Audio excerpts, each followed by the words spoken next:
اور اقامت دین کا مطلب تبلیغ نہیں ہے، دعوت و تبلیغ نہیں ہے۔ دعوت و تبلیغ میں کیا ہوتا ہے؟ تبلیغ میں یہ ہوتا ہے کہ آپ اپنا پیغام پہنچائیں، اللہ رسول کی بات پہنچائیں، یہ تبلیغ ہے۔ دعوت میں یہ ہوتا ہے کہ آپ لوگوں کو دعوت دیں، آؤ بھائی نماز کی طرف، آؤ بھائی روزے کی طرف آؤ۔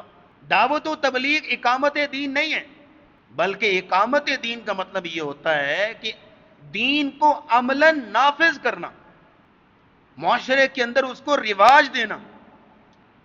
مثال کے طور پہ جب کوئی شخص بولتا ہے کہ میں نے حکومت قائم کر لی ہے، تو اس کا یہ مطلب نہیں ہوتا کہ وہ اپنی حکومت کی دعوت دے رہی ہے، تبلیغ کر رہا ہے، بھائی میری حکومت کو مانو۔ وہ تبلیغ نہیں کر رہا ہوتا، بلکہ حکومت قائم کرنے کا مطلب یہ ہوتا ہے کہ اس نے اس خطے میں اپنے قوانین منوا لیے ہیں، اپنے اصول اس نے نافذ کر لیے ہیں، اور تمام لوگوں کو اس نے اپنے احکامات کا پابند کر لیا ہے۔ اس کو کہتے ہیں کہ اس نے حکومت قائم کر لی۔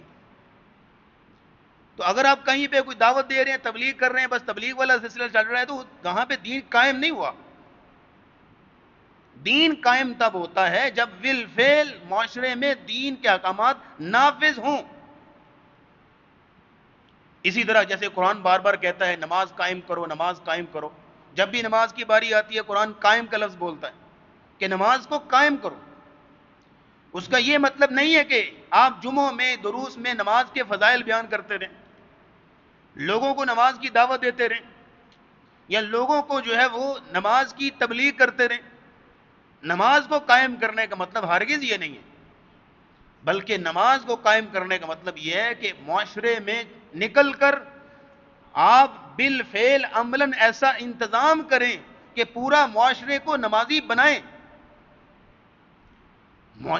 نماز رواج بن جائے، پوری طرح نماز کا ایک نظام قائم ہو، اللہ کی بندگی کے نظام کو قائم کیا جائے، اور معاشرے کے اندر نکل کر کوئی ایسا انتظام کیا جائے کہ لوگ ان احکامات کو ماننے پر مجبور ہوں۔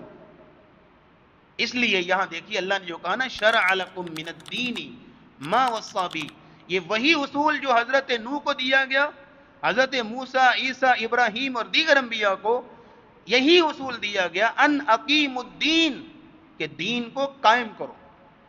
انبیاء دعوت و تبلیغ کے لیے نہیں آئے تھے صرف، یہ جو انبیاء کو بھیجا نا، انبیاء کو دعوت و تبلیغ کے لیے نہیں بھیجا۔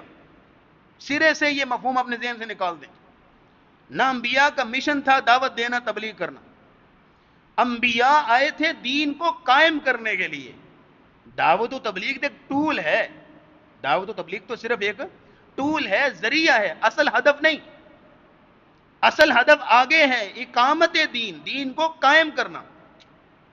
اس لیے انبیاء کا زندگیوں کا مقصد سرے سے یہ نہیں تھا کہ بس دعوت دیتے رہو، تبلیغ کرتے رہو، نہیں، بالفعل نافذ کرنا۔ اور رسول اکرم صلی اللہ علیہ وسلم نے اس کے لیے نافذ کیا۔